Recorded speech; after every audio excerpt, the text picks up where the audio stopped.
Ya pemirsa, baru saja kita dengarkan sama-sama bagaimana jalannya persidangan untuk sidang hari ini, yaitu sidang obstruction of justice atau kasus perintangan penyidikan terhadap pembunuhan Brigadir Yosua atas perintah dari Verdi Sambo, di mana hari ini menghadirkan terdakwa Arif Rahman Arifin, yaitu mantan Wakaden Biro Paminal Divpropam Mabes Polri, dengan menghadirkan dua orang saksi, yaitu Cuk Putranto dan juga Irfan Widianto, yang juga sama-sama merupakan terdakwa dari kasus yang sama. Dalam sidang kali ini, Majelis Hakim kembali mencoba untuk mendalami peran masing-masing dari baik itu saksi maupun terdakwa. Tadi juga Hakim menyoroti mengenai jalur perintah yang diberikan, apakah memang masih ada celah bagi mereka untuk setidaknya bukan membantah tapi memberikan alternatif pilihan lain terhadap perintah tersebut, sehingga memungkinkan bagi para saksi ataupun terdakwa tetap menjalankan perintah sesuai dengan kewenangannya masing-masing. Hal ini ditekankan oleh Majelis Hakim kepada Irfan Widianto yang memang merupakan anggota kepolisian dari Barreskrim Polri yang diperintahkan untuk kemudian mengambil DVR CCTV di Duren 3 tanpa izin dari RT, dan juga melarang petugas keamanan komplek untuk izin ke RT soal pengambilan dari CCTV tersebut.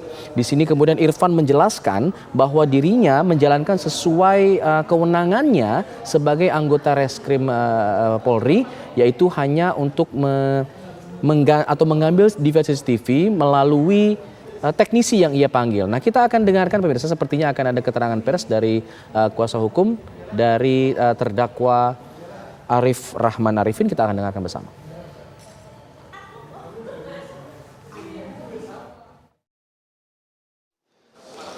Bang Juna, tanggapan atas tadi dari keterangan saksi ya, ada beberapa hal memang ini sebenarnya pada peran daripada Arif Rahman itu makin tegas gitu ya, bagaimana Arif Rahman di dalam menyikapi ini, dan ada beberapa fakta misalnya tentang BAI terutama ya, bahwa dalam persidangan sebelumnya itu dituduhkan kepada klien kami bahwa BAI itu digiring oleh saudara Arif Rahman tadi, dan LP itu oleh Arif Rahman tadi dinyatakan bahwa ketika datang Arif Rahman datang pun dari pihak Reserse Jakarta Selatan sudah menyatakan, oh saya sudah tahu apa yang mau abang lakukan ke sini.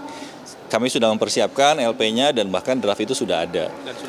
Dan sudah jadi. Lalu kemudian Arif hanya menyampaikan, tidak, saya hanya menyampaikan apa hasil wawancara yang sudah dilakukan Arif terhadap Ibu PC. Jadi yang sebenarnya di sini kalau dibilang ada intrusi atau adanya intervensi yang dilakukan oleh klien kami dalam proses LP maupun BAI terhadap dalam kasus Ibu PC, ini terbantahkan dalam persidangan pada hari ini gitu. Itu yang mau kami highlight ya dari persidangan hari ini, yang utama selain daripada isu yang berkaitan dengan tadi juga Arif sempat menyampaikan tentang LP yang kami miliki, dan itu kami belum sempat sampaikan bahkan apa catatan yang dibuat oleh Arif dalam hasil wawancara itu. Dan memang berbeda sekali gitu ya, bagaimana antara apa yang ada dalam LP terus apa yang diwawancara. Jadi tidak ada yang namanya disebutkan oleh persidangan sebelumnya bahwa Arif melakukan intervensi terhadap proses penyidikan yang dilakukan di Selatan. Nah, kedua adalah juga ini berkaitan dengan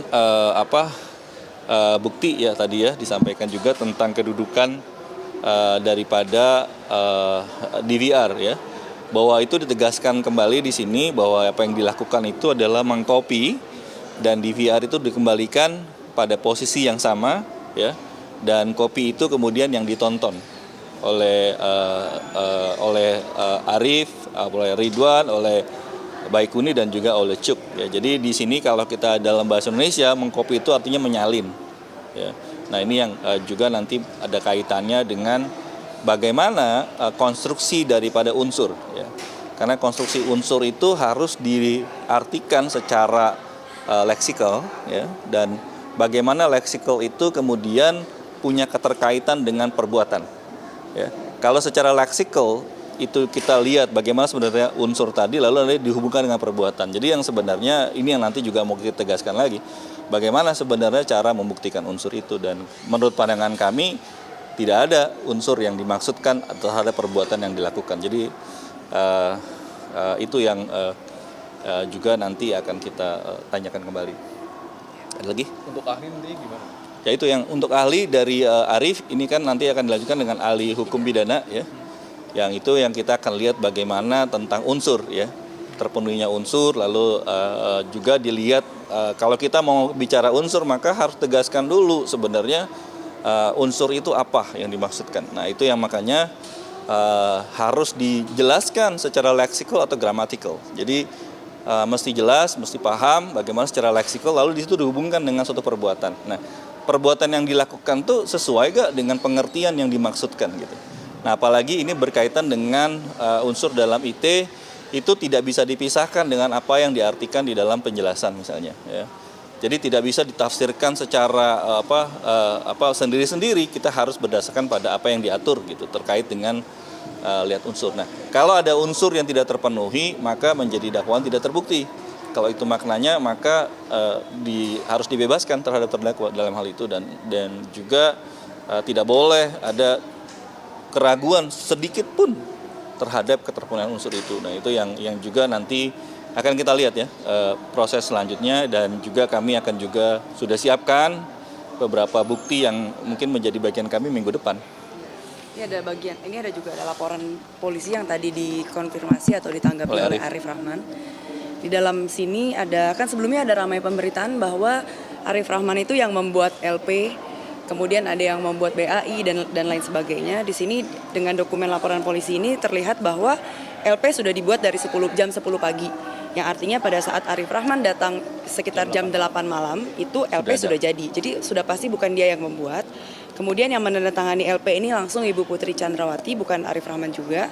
Dan ini menjadi sangat penting karena pasti nanti hakim akan melihat tentang kesamaan niat dan pengetahuannya Arif Rahman dalam kasus ini. Yang kami lihat juga hakim cukup jeli ya dalam memberikan pertanyaan itu. Kita bisa melihat bahwa hakim-hakim yang menyidangkan perkara ini tuh benar-benar hakim yang sangat jeli dan sangat teliti gitu ya, melihat dan menangkap bagaimana kesamaan niat antara para terdakwa. Dan ini menjadi sangat penting dan karena hakim yang akan memutuskan, jadi kami kembalikan lagi kepada hakim. Nah, ini sudah menjelang akhir-akhir persidangan, bagaimana dia melihat kesamaan niat dan bagaimana tadi juga Arif Rahman diceritakan oleh Cuk, saksi ada perasaan yang ada ekspresi yang berbeda gitu dari yang biasanya murah senyum.